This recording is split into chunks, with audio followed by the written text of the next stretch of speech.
My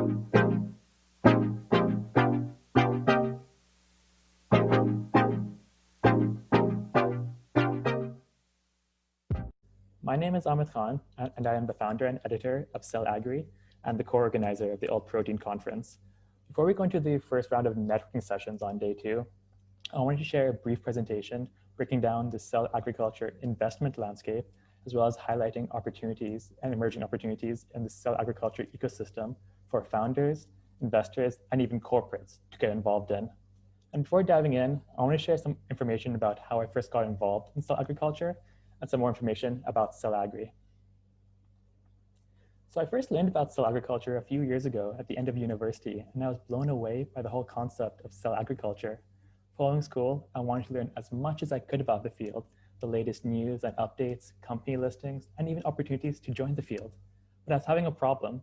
There was no one-stop tool or website that had all the information I was looking for. It was hard to even find out what was the latest news and what was even relevant still. And that's how Cell Agri began, to be the news and market insights platform focusing on the future of food with cell agriculture. We track and promote all the different players in the field, and we share our insights with our subscribers.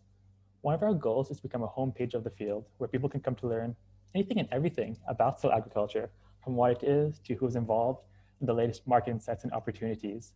I've also published the first Introduction to Cellular Agriculture ebook last year to further raise awareness of the field. The ebook has since been updated and is an in-depth overview of what the field is, who are the players in it, as well as common misconceptions and obstacles ahead for the cell agriculture field. If you are brand new to cell agriculture, Cell Agri recently launched an intro email course for beginners to learn about the basics of the future of food before jumping into a long read like the ebook. If you're interested in any of those products, please feel free to download them from the Cell Agri website at the end of the conference. And along with those products, one of the projects Cell Agri has been working on is taking a look at the global cellular agriculture investment landscape and the technological innovations required to further grow and scale the field, especially when it comes to cell-based meats. And the rest of this presentation, we'll take a look at that.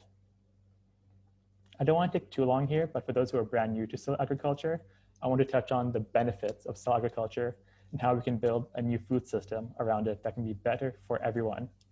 Cell agriculture is the field of producing animal products like meat, dairy, and leather directly from cell cultures instead of raising animals for the same products. Compared to conventional animal agriculture, cell agriculture provides a more sustainable and environmentally friendly way to produce the same products to meet the growing demand for animal products like meat. And besides the incredible fact that it's possible to produce food products directly from cells, cell agriculture is going to be critical in producing a sustainable food system for the future. Our current system can keep up with current demands, but it will not be able to do that in the future, especially with a growing world population. It's predicted that the global population will be between 9 and 11 billion people by the year 2050, and the global demand for meat and other animal products will skyrocket with that. It is predicted that the demand for animal products will skyrocket from 60 billion animals in 2016 to 100 billion animals in 2050, nearly doubling in the next 30 years. I don't want to take too long here, but the common benefits everyone talks about for cell agriculture, like the environmental impact, the potential for public health, improving animal welfare.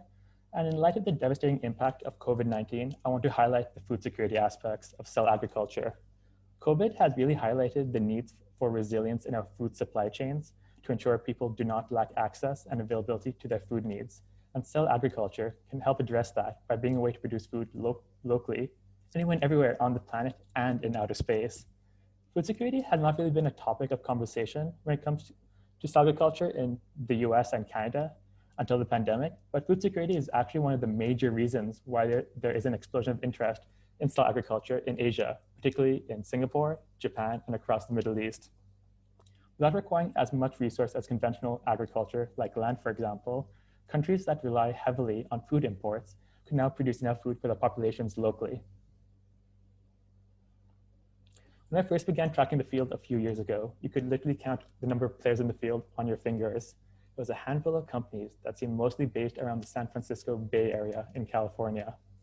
Now, today, the field has exploded to have players all around the world working on the future of food. And I think that's personally incredible. The pictures shown here are product showcases from different companies all around the world, and no two pictures are from companies working on the same product in the same country. from Perfect Day's flora-based dairy proteins, all to Memphis Meat's cell-based meatball and Olive Farm's cell-based steak. Companies around the world are advancing cell agriculture. I also want to highlight two players in Asia that are making products based on their local cuisine, like Shiok Meat's cell-based dumpling and Hong Kong-based Avant Meat's cell-based fish maw. It highlights how cell agriculture can be used to develop a wide range of different food products. And while it's great to see, it's important to recognize that all these different players and companies around the world is mostly possible due to the growing number of investments in the field. In spite of the economic impact of the coronavirus pandemic, the cell agriculture food landscape has actually pushed through and hit some major milestones. After Geltor announced its Series B funding of $91 million this summer, officially more than $1 billion has been invested into cell agriculture companies focusing on food. This is an incredible landmark for the field. Over $1 billion invested in the field. This milestone highlights cell agriculture's potential to be a viable, sustainable food system of the future. And in spite of the pandemic, the reality is that in the first 7 months of 2020, nearly $500 million has been invested in the field, $490 million. That's more than half of all investments in the field.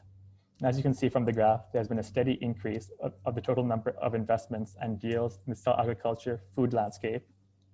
As 2018 showed a growing interest in cell agriculture, 2019 was a breakthrough year for the field, with over 400 million invested in 18 disclosed deals. 2020 is looking to take that to another level, with already nearly $500 million invested in the first 7 months of the year in 14 disclosed deals. If we include Geltor's recent funding round of $91 million, 3 of the largest funding rounds in cell agriculture took place in 2020, from Memphis Meat's Series B round in January 2020, as well as Perfect Day's extended Series C round of $300 million earlier this summer. There will likely be more sizable investments in the field as the industry continues to grow and more companies reach their scaling milestones.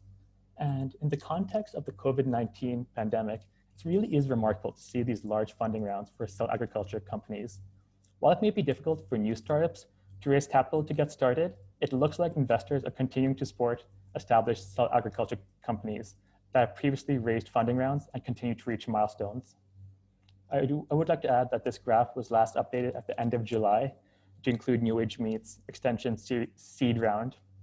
And this data does not include the company Just, because it is unclear how much of their $200+ million in funding has gone towards the cell agriculture department. This slide breaks down the cell agriculture food investments into acellular food companies and cell-based meat food companies.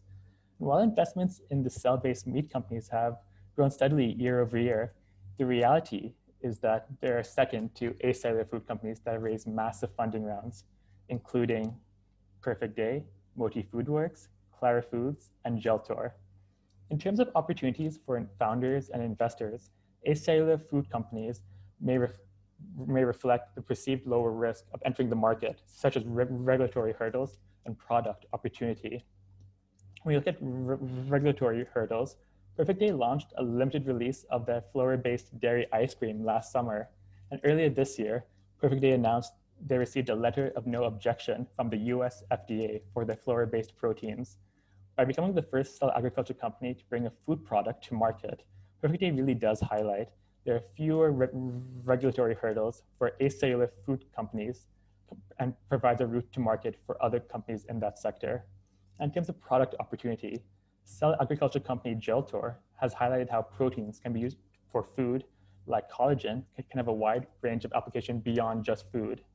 Beyond food, collagen can be used as an ingredient in cosmetic products, and Geltor has launched 3 products using the animal-free proteins in the cosmetic space. As Cellular now looks to enter the food space through collagen supplements, they highlight how acellular food companies can have a wide range of applications just beyond food, and that may reflect why investors have shown more support for those opportunities. I also do want to highlight here that this slide does show the gap between the media hype of cell cultured meat and the actual investments in that sector that enable those products to come to market right away, like the media may want to suggest in some articles. 2019 was a big year for cell-based meat, having more investments in 2019 than all investments to date by then 2020 more than doubled that. ensures that investments are coming into cell-based meat and there are more opportunities that need to be explored. With over $1 billion invested, the cell agriculture field has clearly been validated as viable food systems for our future. It shows that cell agriculture is no longer an idea. It can be done. It can become the future of food. To advance the field to the next level, there are plenty of areas that need to be addressed in the field's future supply chain. Some of these important white spaces are starting to be addressed, and they represent a large opportunity for new founders, new investors, and even established food, agriculture, and pharmaceutical companies to get involved. Considering the current state of the cell-based meat industry, we highlighted the top 4 areas of opportunities for new and established players to further explore. As we'll see in the next panel discussion after the break, there are plenty of opportunities to enter the field and become a technology enabler to advance the field in these areas. From bioprocessing and to product and even facility development, there are plenty of areas in the field that need to be addressed in order to commercialize, and we need more players to enter the ecosystem to support it. For investors looking to enter and further grow the field, supporting companies and players that will be technology enablers will help reduce barriers and obstacles for future companies to enter the field. It may not seem so obvious right now, but supporting technology enablers will ensure future companies won't need to raise as much capital as early companies in the field have had to do to commercialize their work and work towards coming to market. I also do want to touch on the role that corporates can play in the future of cell agriculture and to further grow the ecosystem. Supply chain development is critical for the field's success, and partnerships with established players in the food, agriculture, and even pharmaceutical industries can help support the field's growth, while that also provides these corporations an opportunity to find their own footing in the nascent industry. As the years progress, and even in 2020, we're already seeing more conventional agriculture, meat, and pharmaceutical players explore how they can apply their expertise in the cell agriculture supply chain.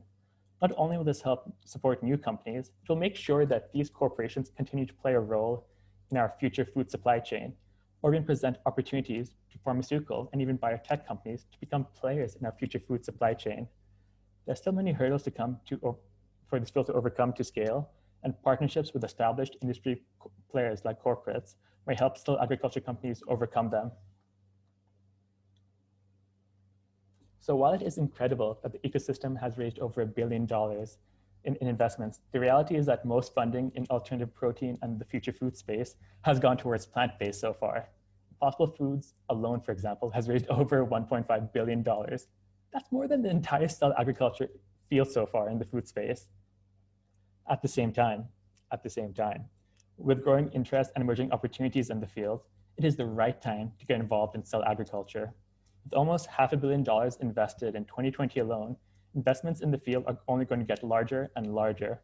It's time to discover the cell agriculture landscape and explore opportunities to get involved, whether as an investor, founder, or even a company or corporate looking to offer services to support the field. I'm excited to announce the official launch of the Cell Agri Investment Report, a series of reports that break down the investment landscape and key pain points in the field's developing supply chain. Cell Agri has been covering the cell agriculture field for years, and the report series is the breakdown of that research and data. From breaking down and analyzing how $1 billion has been invested in the food ecosystem and highlighting opportunities in the field's supply chain in about 15 sections, the report series highlights how everyone can get involved in the future of food. And not only that, the Cell Agri Investment Report series is a subscription that will keep you updated with the latest news, insights, and investment breakdowns from the future food field. That way, you'll always be up to date with the latest findings from the field, as well as new opportunities when they arise. The report series will be launched in a few weeks. If you'd like a free preview of the report coming out soon, scan the QR code and sign up to be one of the first to see it on the Cell Agri website. Alternatively, if you don't want to use the QR code, you could sign up at cell.ag/reports. I'd like to thank all of you for taking the time to listen and hear about the opportunities in the cell agriculture ecosystem. As you can see, the field has grown tremendously over the last few years, and it's only going to grow further. Please feel free to email me to learn more about Cell Agri Investment Report Series or about any of the resources or services that Cell Agri offers. If you are a new investor or corporate wanting to learn more about the field, please feel free to reach out via email or on the Cell Agri website to discuss how Cell Agri can help you explore the field. Thank you all for your time, for listening in, and for tuning into the All Protein Conference. and I'll take any questions with our remaining time.